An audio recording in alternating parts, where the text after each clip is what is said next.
If you're thinking about becoming an entrepreneur, there's a lot to learn. John McDonald with the Northeast Indiana Innovation Community is here to tell you all about it on the Midwest Flourish.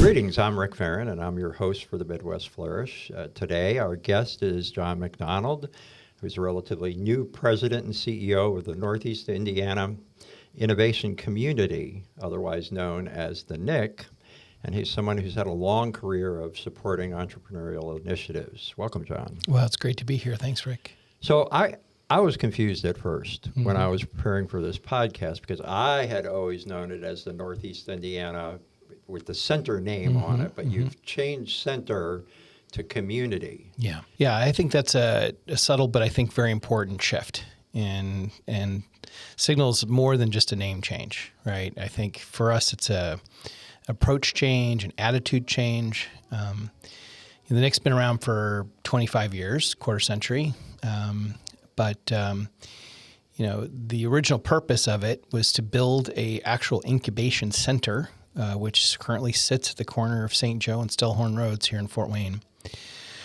But over the last several years, it has shifted to be more of an organization focused on programming and support of innovators and entrepreneurs. And so I feel like it's less about building buildings than it is about building a community of innovators. So that was probably the first thing that we did when we arrived with the board support. Yeah, how long ago did you make that name change? October, late October. We have an annual event that we do every year. We want to make sure it was in place before that event so we could kind of introduce that. So it's only a few months old, but. So visualize this for me. What, if you keep calling it community, what do you, because there's more than just a name, right? Right. But what do you anticipate might happen if you are promoting this as a community as opposed to just a center? Yeah. Well, we're banking on it. It's more than a hope. It's a strategy. And see, the fact of the matter is that being an innovator, the root word is nouveau or new. It's about trying to do something in a new and a different way. And that can be difficult. It can be really difficult if you're a scratch startup founder trying to do that, but it can be equally as frustrating if you're trying to do that within an institution or in an existing corporation. And so you probably don't want to do that alone, right? You want to probably be supported and surrounded by other people that are having some of the same struggles and frustrations. And so what we want to do is literally open the doors wide open for anyone that considers themselves to be an innovator, which is inclusive of startup founders, to be sure, so that they have a community center, a place that they can go and be around other people, attend events, share stories, make connections. So I think it's a shift more than just in the name. It's in the shift in the strategy to build a community that's transcendent where the place is. Yeah, let's talk a little bit, maybe this is the, pie in the sky, the 30,000 foot level. But let's talk a little bit about what the NIIC does now. And I'm sure down the road we can talk about what it's going to do. But what exactly does the NIIC do now? Yeah, it's a great question. Really three things. The first one we just began to talk a little bit about, which is this shift from being a center to a community. We have a great facility. It was constructed mostly 10, 15 years ago, a couple of buildings. But what we've done is, first and foremost, reposition that facility to be what we like to call a community center for innovators. So we have, for instance, reset and renovated some conference room space and have turned it into a co-working facility, no-charge co-working facility for our members, which I think is a first in the Fort Wayne area. One of our buildings had originally been designed to have an integrated conference center in it, so think like a main tent and breakout rooms and that sort of thing, which have been chipped away at over the years. So we've reset that now to being a conference center again, and I've been working with Visit Fort Wayne and others to make sure that they're aware of that facility so we can host events there again around innovation topics. Was that the place? I've been up there a number of times. Was that the sort of small area that sort of represented itself as a conference center, but there wasn't a lot of room in it. Is that Right, exactly. It'd been like I like to call it chipped away at over the years. You know, other uses and cubicles have been moved in and other stuff. Got rid of all that, reset all the furniture, repainted everything, cleaned everything up, and put a new AV in it, new smart boards, all kinds of things, so we can use it again as a place to hold events, and have been holding a lot of events there already. And we still have rentable space for startup companies, and we're about 3/4 of the way fully occupied right now over all of the campus buildings. But there's still the opportunity, if you need lockable office space for your startup, to go there and get an internet connection. Right. So some of these spaces are not just sitting there with a excuse me, a computer or a piece of paper and a pencil. You actually have, for any other description, are actually businesses that are there doing the some work. really amazing things, actually. Yeah. We got a gentleman who has received successfully 8 SBIR grants, which are a program that the federal government runs to be able to do shared research into technology. He's received 8 level 2 grants. 1 is hard enough. 8 is astonishing. And he's developed a new type of engine for drones, a new type of gasoline engine for drones. That's happening right now in one of our rooms. So there's a lot of really interesting things going on. Yeah, I was going to get to that later on some success stories, but now that you sort of opened the door for that, maybe you can talk about maybe some other innovative enterprises. And in addition to that, one thing I've always been curious about, at some point, is it not the objective that this startup actually moves out of the NIC? Oh, yeah. Okay. And so what are the requirements? And I guess everyone's different. Maybe the NIC has requirements. I don't know. But are we talking about money? Like once you've earned, what leads to an innovation moving out of the NIC and into its own space? Well, in a broad sense, it's you outgrow us in some way, right? You need to do something, build something, construct something that we really are not designed to do. For instance, we have a company that just graduated, I guess I could say, successfully last year. They provide IT and technology support for education, for school districts and the like. And they need to build a data center for their needs. Well, we're not going to build a data center at the NIC, and so they have been looking and have been outfitting new space in another part of the community to service their growing needs for a data center. So it's really when you outgrow us as from not just a space perspective, but from a support perspective, that's the time that you might want to look on to something else. And the other thing, you may have mentioned this and I may have missed it, but the NIC also comes alongside of entrepreneurs and innovators and sort of helps them move through the process, especially if they're startups, in getting grants or maybe creating business plans, right? I mean, Correct. all those kinds of services are also available. Yeah, right? that's really the second of the 3 things we do. So if you consider the first one, our community center and facilities and infrastructure, this piece, the second piece, support for early stage entrepreneurship. If anyone knows the NIC for anything in this community, it's probably that. It's been one of the more consistent providers of that kind of support over a long time. Not to also to be respectful of, there's lots of other groups that do that as well, and they do awesome work as well. So not here to say we're somehow exclusive on this, but we're well known for having supplied this over the years. That is, we have our flagship program, I guess you could say, is something called Discovery Workshop. It's something we actually developed in Indianapolis a few years ago in working with nonprofit organizations who are seeking to get more entrepreneurs within their community, whatever that meant to them. And what it really is a lean canvas boot camp. If anybody who's watching or listening to this is familiar with the idea of a lean campus, but it's basically a one-sheet business plan, a business model. It's get all the things that are necessary. What problem are you solving? What's your unique value proposition? What are your sources of revenue? What are your sources of costs? Those sorts of things. And so over a couple of nights or a few hours and 2 days in the afternoon, we can take really anybody from a standing start with a business idea into creating a business model around that. That's really our first thing that we do. We do those every month, sometimes more than once a month. You can go online and sign up for one. It's totally free. It's actually paid for by grantors. In this case, the ones we do every month are paid for primarily by Allen County commissioners and council. But then that leads to, if you are wanting to continue, to a follow-on lab program that we have, which really does a deep dive into each one of those boxes on the lean canvas over a series of successive nights over weeks. We're keeping the cohort together so you can continue to learn from each other as you go. So there's a bit of a progression, right? So we can open the door to anybody with an idea, and then we kind of have ways of moving you through, ever increasing coaching as we go. That program is also open to our residents at the NIIC as well, and many of them are going through that as they think about their business models or want to revise them as well. But they're open to anybody. I really hadn't anticipated asking this next question, but I don't know, it came into my head. I'm a little twisted that way.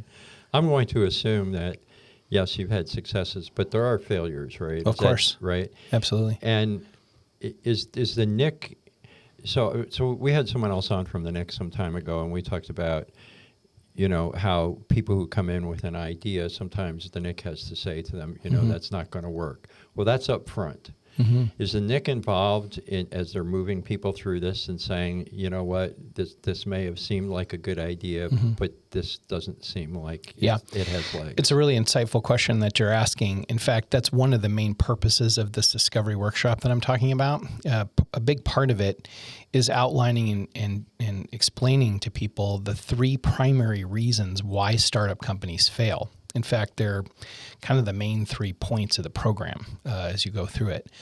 The first one, I'll just share them with you if you care to know. I would like to know. The first one, and lots of research on these, lots of books written about it. So you can go down the rabbit hole if you want to. But the first and primary reason why a startup company fails, and it's going to sound like a duh when you hear it, okay? But it's they make a product that nobody wants, right? And you're like, how does that happen? Well, the answer is it happens all the time. And the way it happens is... let me interrupt for a second. But wouldn't that be a question that you guys at the NIIC would ask up front? In fact, it's the first module of the first Discovery Workshop evening, which is what problem are you solving? Okay. And is it a problem worth solving? Because see what happens oftentimes, and it's got a name, it's something called innovator's bias. People will get an idea in their head that burns so brightly that they just want the whole rest of the world to see it the way that they do, right? And if they get any sort of pushback on it, they're like, well, you just don't understand, And they'll work on it, spend all this money and time. They may even show up at accelerators or incubators or pitch competitions, basically looking for positive feedback and reinforcement, right? But then most of the times they'll introduce that into the world, and then and only then to their horror discover that it doesn't actually solve a problem for anybody. And then they literally enter what the industry calls the valley of death, right? Which gets its name for good reason, right? And so there's a really easy antidote to this, by the way, and it's to love the problem, not your solution. Right? If you can find a problem that you want to solve so much, it makes everything infinitely easier, including how to solve it, right? And it also means you can change your solution over time as the problem evolves, which they always do, right? So that's the number one reason. To round the corner on the other two, the second most common reason why startup companies fail is that they develop features for their users and not their buyers. See, there's this very common mistake that's made. We think that as consumers, we often think that the whole world works in this way, which is if I buy something, it probably means I'm also the user of it. For instance, if I went into a grocery store to buy a tube of toothpaste today, chances are I'm also the user of the tube of toothpaste. And so we think that the whole rest of the world works that way, but actually, mostly, the whole rest of the world doesn't work that way. Usually, the person making the purchase decision is not the same person as actually using whatever it is that's purchased, particularly when it comes to corporations or institutions or other things. And so oftentimes, founders will create all of these features and all this great stuff that that are really designed for their users who are not paying for this. In fact, what they're doing is they're building all of this great stuff and giving it away to people that are not paying for it, which is actually the definition of a charity, right? And so what you have to do is think about. Do you have an example of that? Yes, in fact, I do. Okay, give me an example. Yeah, of so a few years ago, we were working with a perfusionist in Terre Haute. I didn't know what a perfusionist was, but a perfusionist is the guy that keeps you alive in the operating room. Like if you're having open heart surgery, he's monitoring all the systems in there, right? Pretty important guy, right? And so by his own admission, he had spent 20 years of his own career and $2 million of his own money developing this really awesome system that took in all this data and created this big, long record of everything that happened in the operating room, whatever. And so I asked him, well, how many of these have you sold, over those 20 years? And to my horror, he told me none. Right, he had spent $2 million in 20 years of his career building something that he's not sold one thing of. And so I asked him, well, do you have like perfusionist conferences that you go to? And he's like, oh yeah, show it all the time. They love it. Like, well, why don't they buy it? And they say, well, they actually expect that the hospital that they work for will buy this equipment for them. So I said, brother, you spent 20 years of your career and $2 million of your own money developing features for your user and not your buyer. I said, is there anybody else in the hospital that might be interested in that data? And he said, well, the insurance people, the risk management people. I'm like, have you talked to any of them? Well, no. Well, maybe you should go talk to some of them, right? Because they're the ones with the budgets and the pain that needs to be solved through this data that you're providing them. So it's a very common mistake. Second most common reason why startups fail is that they don't get the feedback and don't understand who's really cutting the check. So what's interesting to me about that, John, is that I'm going to bring up Shark Tank. Mm-hmm. Potentially, you look at the sharks on Shark Tank as the buyer.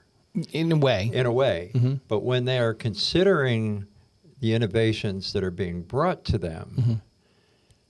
that's the consumer. That's right. They're the buyer. That is the buyer in mm-hmm. that case, mm-hmm. because they're thinking, the sharks are thinking, geez, I wonder if anyone's really going to care about this. And, mm-hmm. and sometimes it seems like they're just basing it off of how they feel about things. But in that case, those innovators were thinking about the consumer. Mm-hmm. That's right. Well, so it's a very insightful comment again that you're making.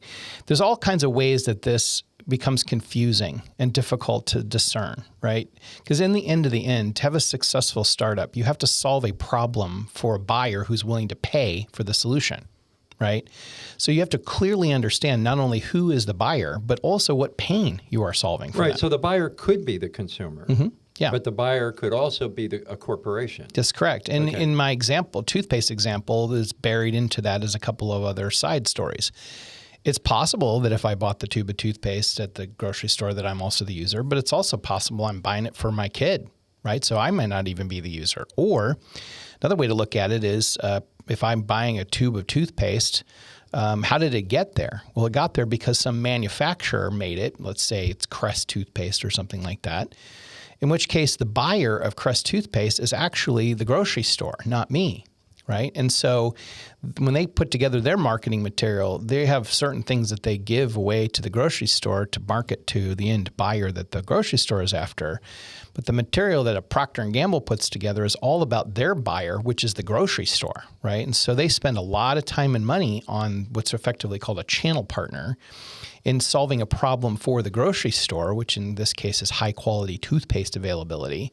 So there's all kinds of ways this can become very muddy and confusing for someone that's just starting off in the business. Are you going to use a channel partner? Are you selling directly to the people who are going to use it? Is someone else influencing the decision? And in the end, you have to solve a problem for the person cutting the check or they won't cut the check. Yeah, and that's how it often goes wrong. That's good. You founded or led or championed a number of innovation entrepreneurial initiatives previously before you came here, which I think was it's now 7 months ago. That's right. In Indianapolis and Tulsa, Oklahoma. That's right. What did you learn in those experiences that you think or you will apply here at the Innovation Center and Innovation Community? Thank you. In Northeast Indiana? Well, I'll give you two examples, one from Tulsa and one from Indy.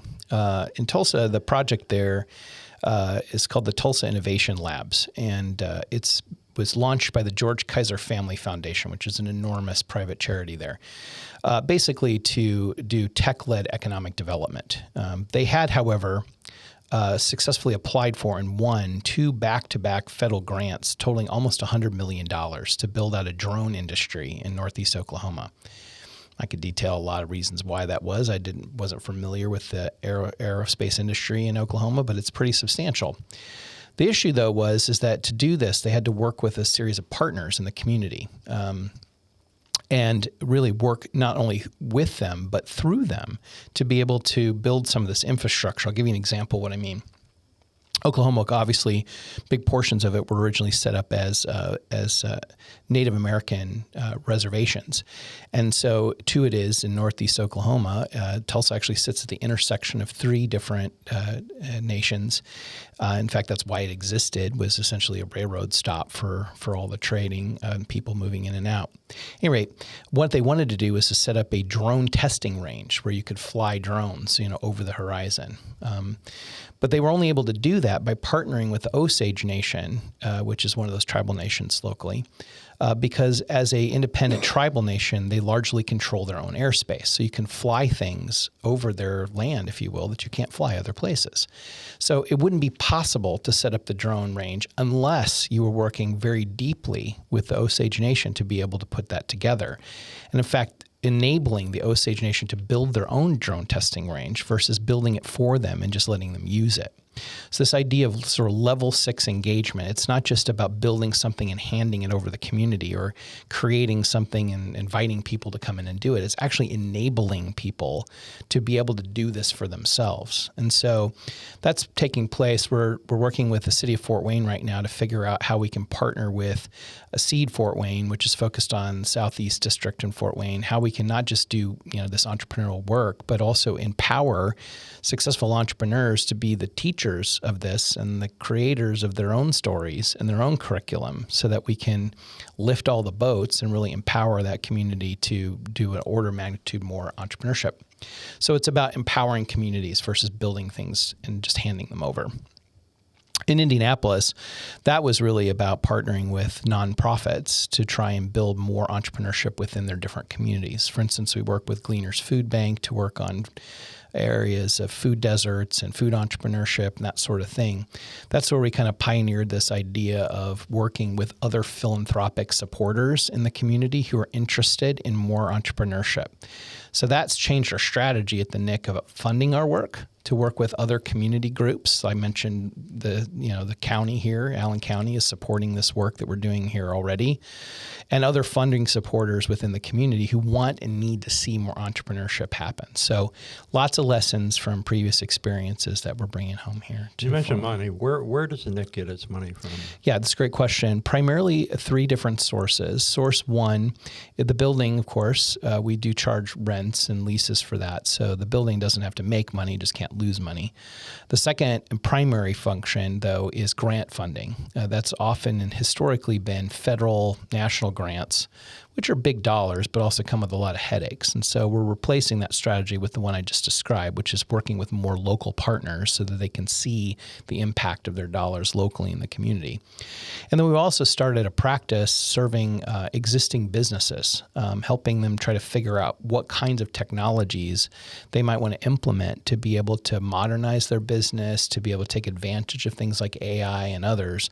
And what we're looking for there over time is for them to take up membership positions in the NIIC itself. But before they do that, that's kind of a fee-for-service arrangement. Actually, we're giving that away. One of the things we teach in the Discovery Workshop is that you can't charge someone prematurely for a service or offering before they're actually getting value from it. Simple example, if you went to the App Store to get an app, like a calculator app, and one was free to try and the other one was $72, which one are you downloading? The free to try, right? Absolutely. So this is the new old thing for the NIIC that turns out it was part of the charter originally, and is actually the third of the 3 things we're doing now. But we've never really done this. Nobody's really ever seen the NIIC as being a partner of existing businesses. And so it's kind of back to the future. And so the way we're doing it is we're offering up what we actually call Rediscovery Workshop, which is a version of that workshop, but for existing businesses to help them uncover where they may be misaligned with their existing customers, because customer needs change over time. But the maybe bottom line is it sounds like you're diversifying or trying to diversify exactly. your funding stream. Yeah, exactly. Yeah. Beyond just grant funded and federal grant funded in other ways. So for more long-term Right. stability. And you spoke to the headaches, which are true, and not only the headaches, but it's unreliable because That's right. you have no idea whether money is going to be available Well, from and 1 year you to the get next. and you get the federal dollars. You turn in your reports, and there's literally no impact on the local community because you're just sending in numbers to Washington D.C. and they're not even reading them anyway. And then nobody even knows what you're doing around here. And so it's much better to be able to demonstrate the local impact for the funders that are funding the work. Here's a question that I wanted to get to. We're not going to get to all of them, so we may have to have you back. All right. But Very your well. public tagline is, "We are innovators." Yeah, we're for innovators. And you have noted in comments made previously that this area is well known for innovation. Yes, it is. And a lot of us, some of us who've been here for a while, know some of those innovations. I can't mention them all, but you've got the handheld calculator, Oh, yeah. you've got the gas Bowser pump, brain. Yep. you've got television. We can go on and on. Magnet wire, Magnet video wire. games. Washing machines, home washing machines, the home refrigerator, just punches way well above its weight It regionally, does. historically. However, a lot of those were done a long That's time right. ago. That's right. And I've been here for the last 25 years. I've been here as long as the NIIC has been around. I have heard very little about the kinds of innovations, not only that have come out of the NIIC, but basically innovations that have come out of Fort Wayne and Northeast Indiana. Yeah. So I guess my question is, why is that? And what needs to be done? If in fact there have been some cool innovations, why are we not learning about them? That's right. It's a great question. So part of our job needs to be doing a better job as the NIIC of promoting the things that are going on in our community. I mean, highlights that people are probably very familiar with, maybe a little bit too close to understand. I mean, what Sweetwater is doing on the west side of town, I mean, they have global ambitions. I mean, they are, everybody sees them as a music, an AV innovator, but actually what they are is a retail innovator. And they do some pretty amazing things in how they service their customers and integrate their components and really understand what the customers are buying.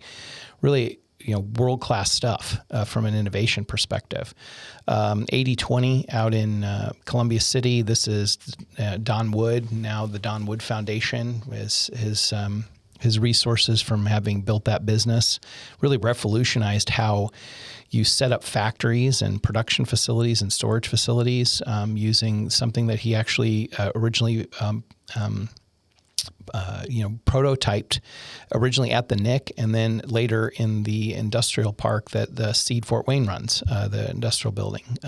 So one of our former residents actually wrote the software that goes on to every chip on every credit card, this little embedded software chip that has all of your information on it. He wrote that software in the A unit in the little room in the NIC. That's something that we need to know about. Yeah. I'm not saying the others aren't. I mean, Yeah. Sweetwater is actually an incredible success story. Yes, it is. And we're going to have Chuck Sirac on in about a couple of weeks. That'd be great. And talk to him about that. But I hadn't heard about the chip. Yeah. And I think that's the kind of thing that I'm talking about. I think there are stories out there that There have are. not been told. That's right. Which I think good for the region, and I think good for other people who are, thinking about being an innovator or being an entrepreneur. We've talked about some of the notable outcomes, however, which is really good. We've got a few minutes left. I want you to address this. Sure. Entrepreneurship and innovation can be a scary field. Yes, it is. Regardless of how brave somebody is, regardless of how smart somebody is. If you're risk averse, it's like not something you want to go into. Right.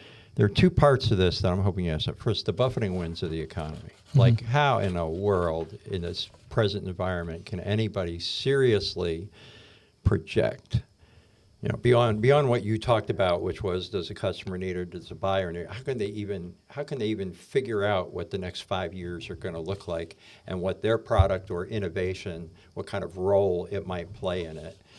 And then, secondly, the impact of AI, which we may not get to. But let's get to the economy first. Sure. Right? Isn't anybody who gets into this entrepreneurship, aren't they kind of like, no matter how brave they are, aren't they kind of thinking like, maybe not the right time? That's a great question that you're asking. I would just say first editorially, I think we do a real disservice to our community when we portray entrepreneurship as some sort of a glamour shot. Like, you too can be an entrepreneur. It's fun. It's exciting. Actually, it's really hard. It's fraught with issues like mental health issues and food insecurity and healthcare insecurity and anxiety and loneliness. I think that what we need to do as a responsible party is change the narrative around entrepreneurship. You don't want to do this alone. You want to do this as part of a community of other people that are doing it. Hence the tagline, "We are for innovators," right? We're for you if you're trying to do this. But to your higher level point about the economy, there's a foundation in Kansas City called the Kaufman Foundation, which does a lot of research into entrepreneurship. And one of the things that they found is that there's this myth that it is small businesses that drive the American economy. I learned that in school. I'd heard that. Actually, what they found out was it's new businesses. They went back and did research all the way back to 1977. Since then, on every year on average, it has been the new businesses or businesses less than 5 years old have been the only creators of new job roles in the American economy. This is because traditional businesses tend to, over time, destroy and create jobs at relatively the same rate, but new businesses only create them. So, said more succinctly, no new businesses, no new job roles. I want you to continue with that thought, but that's really interesting because I have to say that most of the people I hear even now talk about small businesses and not new businesses. It's actually new businesses that are the ones creating. In fact, they went further to find that when there's a downturn in the economy, this leads to an uptick in the creation of new businesses for obvious reasons. When people lose their jobs or there's some insecurity, that may be the only thing that they can do is go start a business. And if you look back in time, some of the biggest businesses that we have in America, Google, Microsoft, were founded during economic downturns. And so they all further found that it's actually the primary healing mechanism of the American economy, which is the creation of new business starts. That's what actually gets us out of economic downturns. And so this is a really, really important function for any community, and any economic developer in any community will tell you either they understand this subconsciously or consciously, the importance of new business starts in their community. But that's okay, John, but that's even true even if, let's say, the economy you have a downturn in the economy. That is true even if people are, generally speaking, buying less? Yes, because the core reason that a new business succeeds is that they're solving a problem in a better way than the way it's being solved before. And so this could mean it's cheaper or more efficient or more convenient or with less friction for the buyer. And so when you have people that are pinching their pennies and watching their time and resources very carefully, they're on the hunt for better, faster, cheaper ways to get everything done that they do in their lives, which, if you're forward-thinking and are sober and are looking for opportunity, can be standing there with the better way to solve the problem right at the right moment for that buyer to walk to your door and buy it. And so they go hand in hand, all right? It's a thirst and a desire for a better way to get this job done in my life, and also the economic downturn that might start the new business that might provide the better way to actually solve that problem. Well, John, this has been a fascinating half hour. I've learned a lot and really appreciate you dropping by. It's been my great pleasure. I've really enjoyed it. Thanks. That's a wrap on today's episode of the Midwest Flourish podcast. Want to dig deeper or get involved? Head to marketingthemidwest.com to explore how we can work together to empower your community to flourish. Let's keep the Midwest momentum going and shape the future of our region together.